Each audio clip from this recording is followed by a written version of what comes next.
જસ્મીબેનને ન્યાય આપો, ન્યાય આપો, જસ્મીબેનને ન્યાય આપો.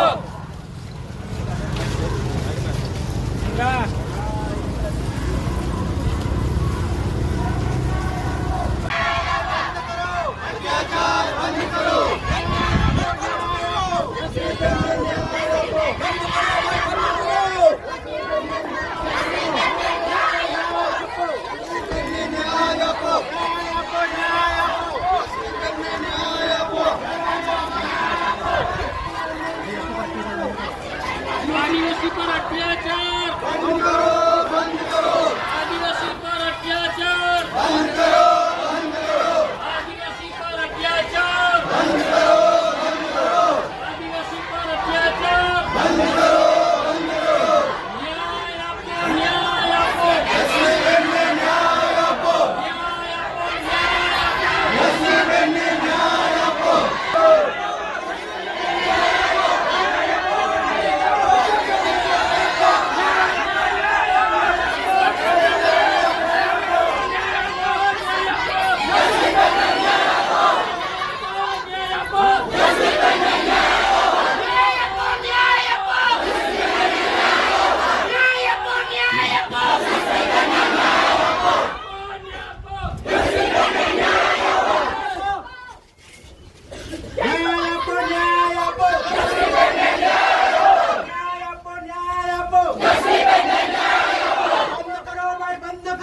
અત્યાચાર બંધ કરો, બંધ કરો ભાઈ, બંધ કરો.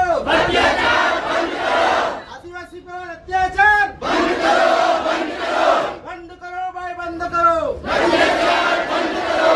ન્યાય આપો, ન્યાય આપો, જસ્મીબેનને ન્યાય આપો, ન્યાય આપો, ન્યાય આપો, જસ્મીબેનને ન્યાય આપો, ન્યાય આપો, ન્યાય આપો, ન્યાય આપો, જસ્મીબેનને ન્યાય આપો, ન્યાય આપો, ન્યાય આપો, જસ્મીબેનને ન્યાય આપો.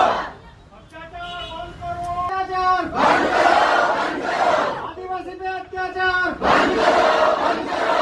ન્યાય આપો, ન્યાય આપો, જસ્મીબેનને ન્યાય આપો, ન્યાય આપો, ન્યાય આપો, જસ્મીબેનને ન્યાય આપો, ન્યાય આપો, ન્યાય આપો, જસ્મીબેનને ન્યાય આપો. આદિવાસી पे અત્યાચાર.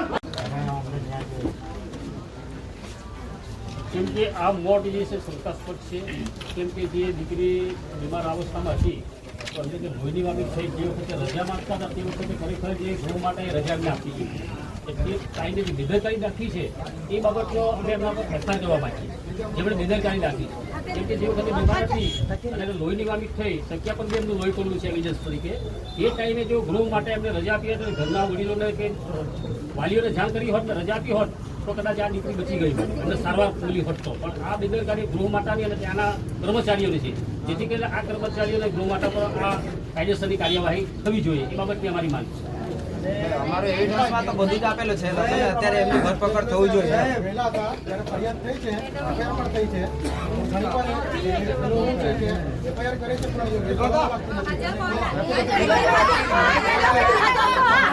એના પર દીકરીને ન્યાય મળે એ દિશામાં જઈને એફઆઈઆર કરવી જોઈએ અને યોગ્ય કરવા પણ લાગવી જોઈએ.